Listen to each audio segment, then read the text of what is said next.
I want to get back into going to the component facade.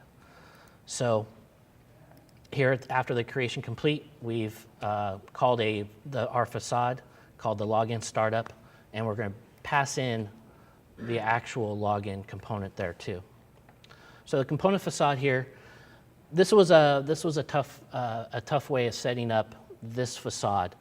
We actually had a challenge to get this to really work. With most facades, you're only going to have one startup function, and this startup function is going to kind of go out and send out to your commands, and it's really your application startup. Your root level is going to call this startup, and it's going to go out and build all of your commands, your mediators, and your proxies. But we couldn't do that, and we couldn't start up all of the different mediators and proxies to the different components, because if you haven't dragged them on the stage, they're not going to be listening to anything. You're going to try and push information back to a UI component that's not there, and you're going to have lots of issues. So we've broken them down into each individual startup commands. So here we just have a simple login startup. So it's just really going to tie itself to the login component. So we have here a registering the commands.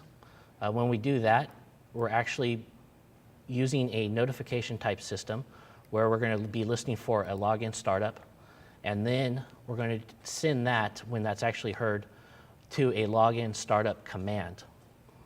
The commands are all underneath the controller file here. So you'll see that there's actually a login startup command.as file here.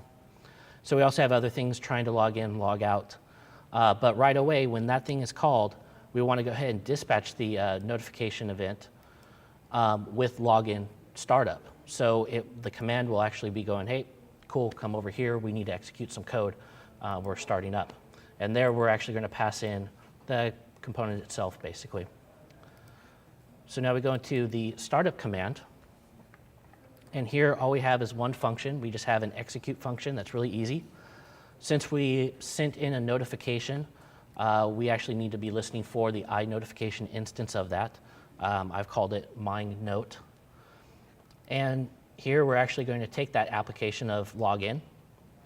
The body, the notification actually has 3 different sections. Let me go back to my PowerPoint slide really quick.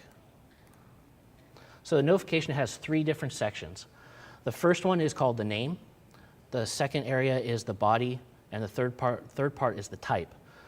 Technically, really all you need is the first one. You can send a notification of just a name. You don't need to attach a body to it or a type. A body is really good, and you'll see how a body does work, like with the call object, with the call console. When we're getting an incoming call, we want to send a notification of there's an incoming call, and then we want to take and put the call object into the body, and then pass that back to our mediator, and then that goes back to our UI.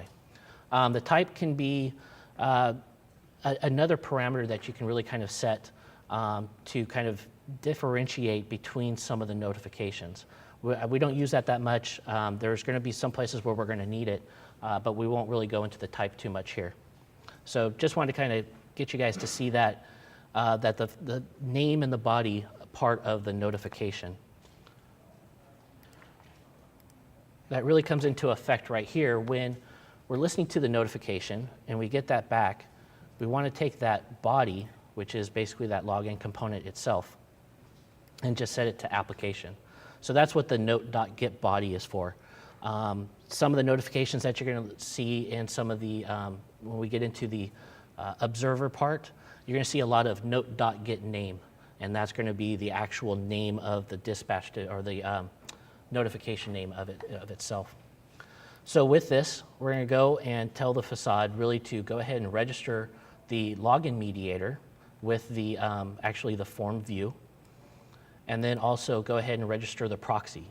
So all we need to do is just log in, register those so those can all listen to each other, and we now have a pure MVC framework built up with the login component.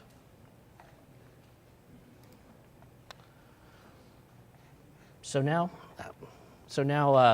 with the mediator, we're going to go back to the UI part. So now we've entered in our username, our password, and now we're going to click the button that says, hey, we need to go out to Ribbit and try and log in.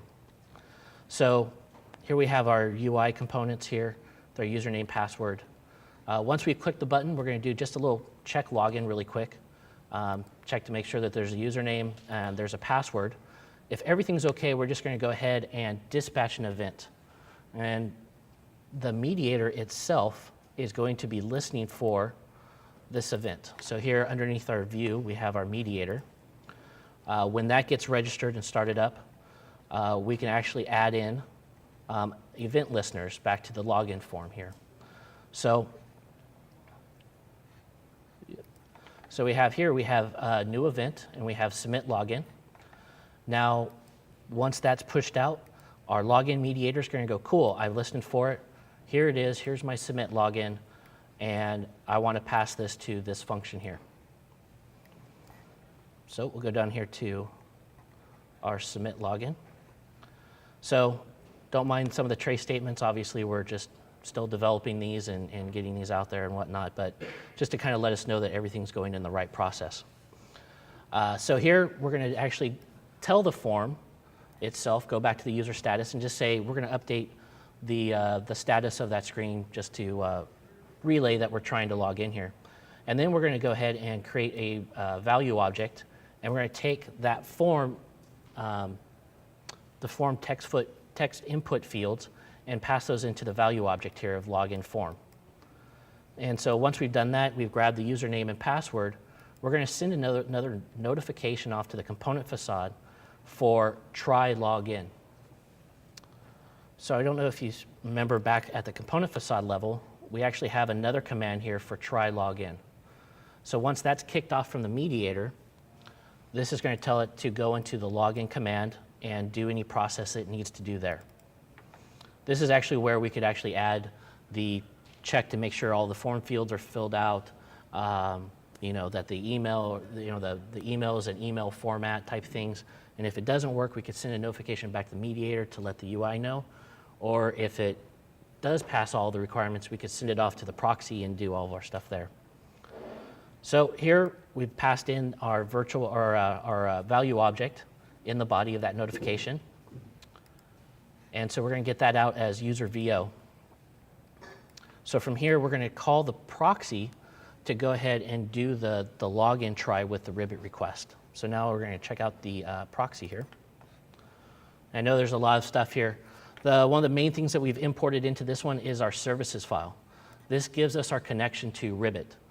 So down here, we can actually set a Ribbit request instance, and now we can make that connection to the back end here. We do that in our instantialized function here of the login proxy, where we set request to a instance of the Ribbit request. This is exactly the same way as setting our code block up on top as the object where we're listening for events and different things like that. So also with this, we're going to be adding event listeners. So we're going to be listening for the Ribbit request event, logging in, logged in, an error for a login error, and logged out.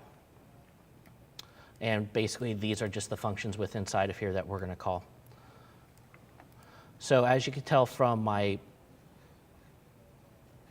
login command, that we're just going to call the login proxy here. We actually have to retrieve the proxy so that we can actually call it. And we're going to basically do a function that's in there called try login, and we're going to pass in the value object itself.